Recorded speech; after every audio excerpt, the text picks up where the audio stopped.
Ako isingit ko na lang din.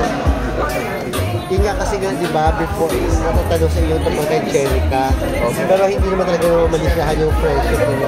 Pero yun nga, may ano ba kayo? Usapan kayo na if ever wala na talaga single pa rin kapag reach ng ganitong age, ay kayo na lang?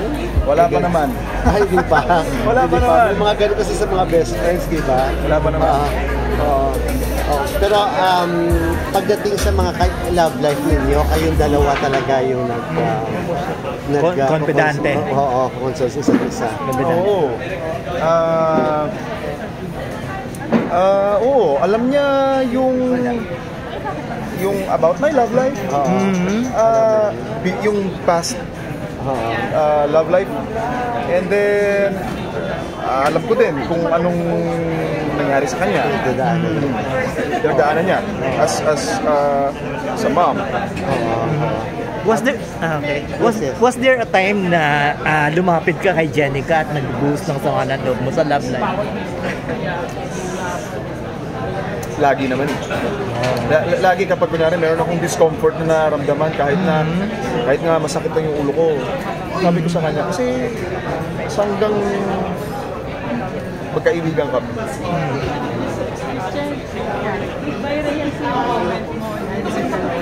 Sabi ko na nga ba eh.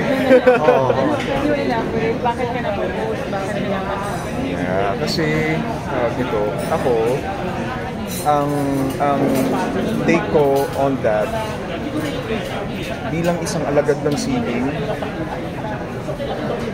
isa sa mga main duties namin is to inspire. And I think mas manunuot doon sa bata yung tawag nito, sasabihin. I think mas mapaparating ko yung tulong. So, kumbaga, dun kay Angie,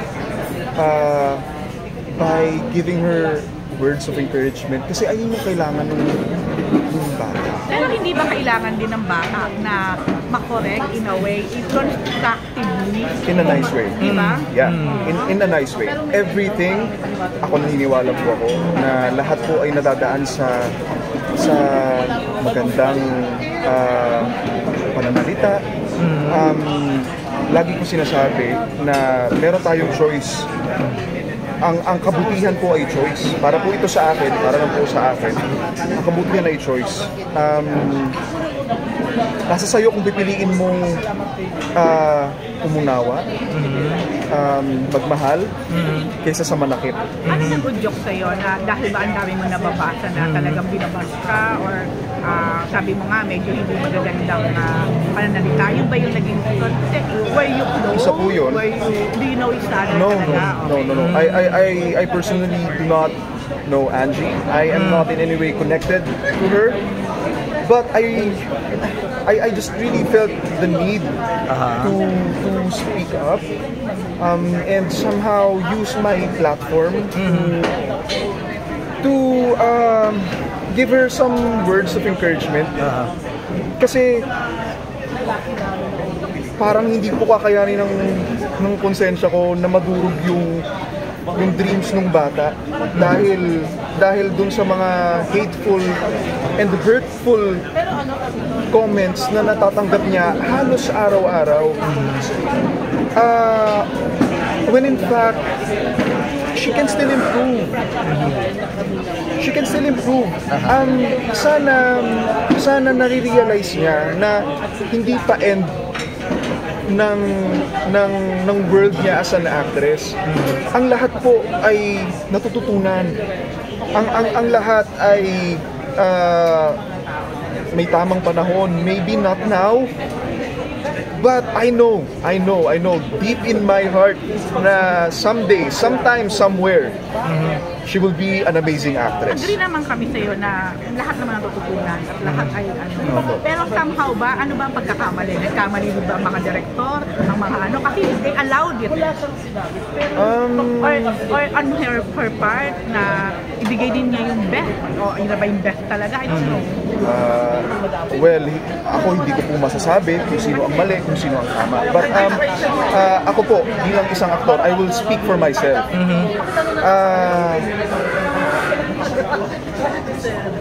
Para sa akin, huwag kang sasalang in front of the camera na hindi ka handa. Napanood mo? Napanood mo?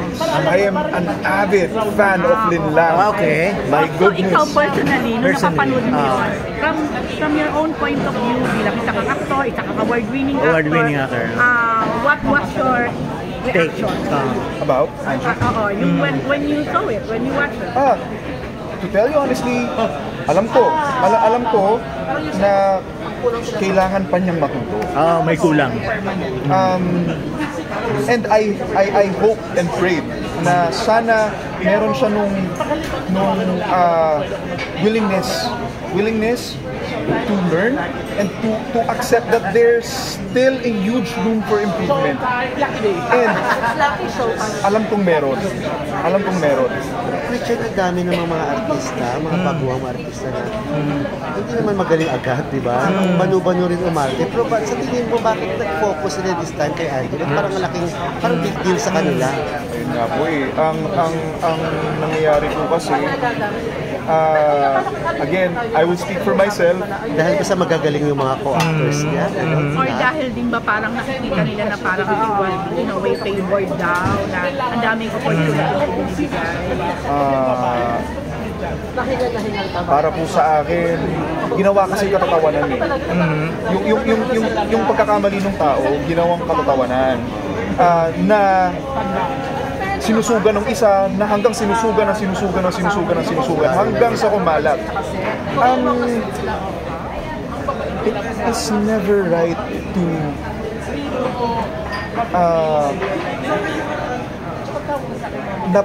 pagtawanan yung kahinaan ng isang tao.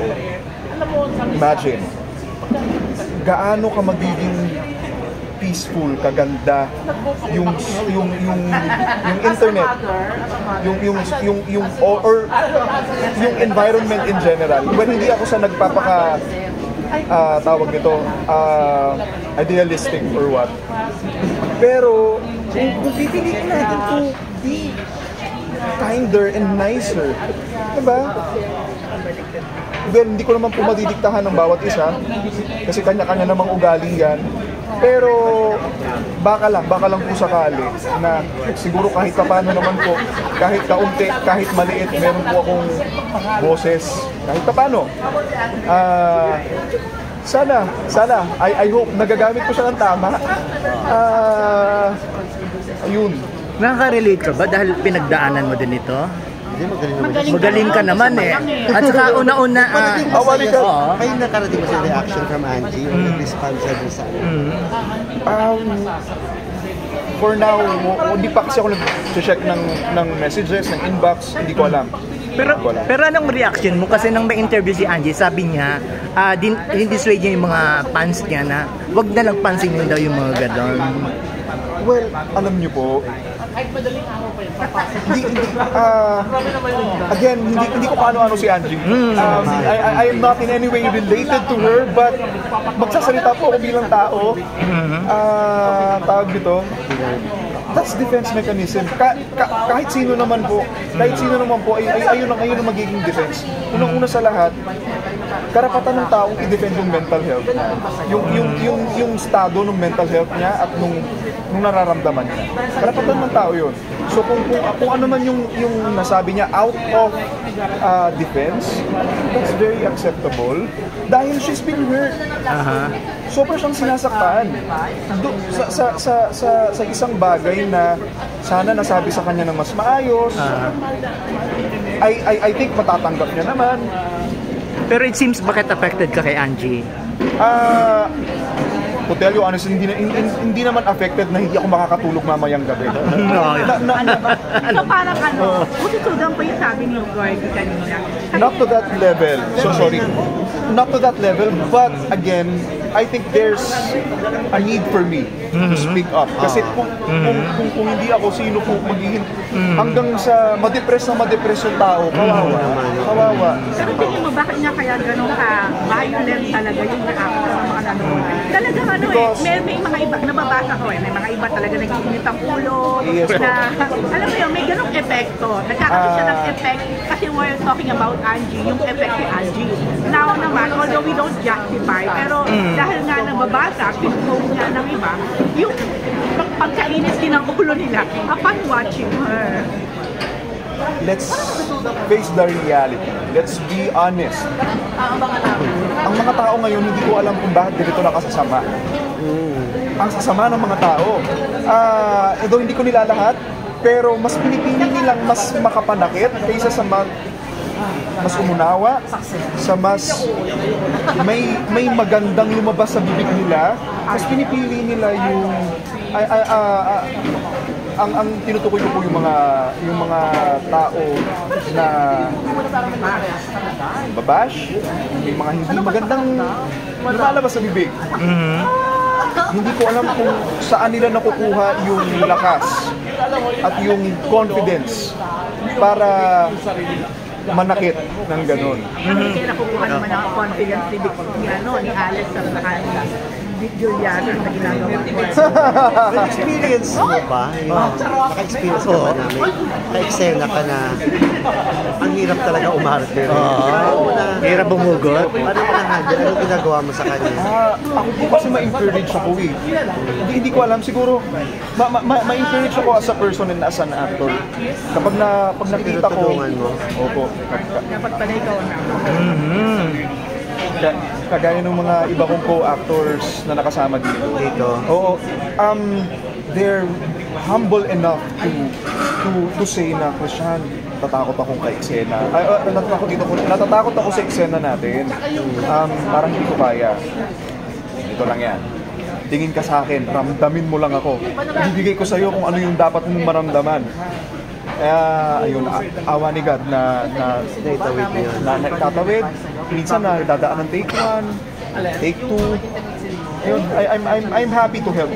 Always happy to help. Christian, ang paliwanag naman ni OG Diaz nung sinabi niya yung tungkol kay Angie is because para maging challenge yun, para pagbutihin pa niya ang acting niya. Ano masasabi mo doon?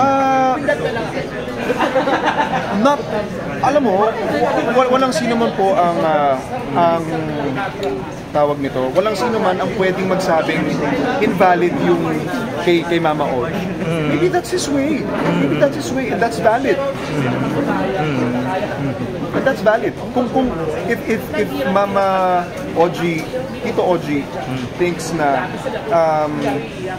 ayun yung magiging way niya para mas pagbutihin pa yung craft niya. Pagbutihin pa ni Angie yung craft challenge siya.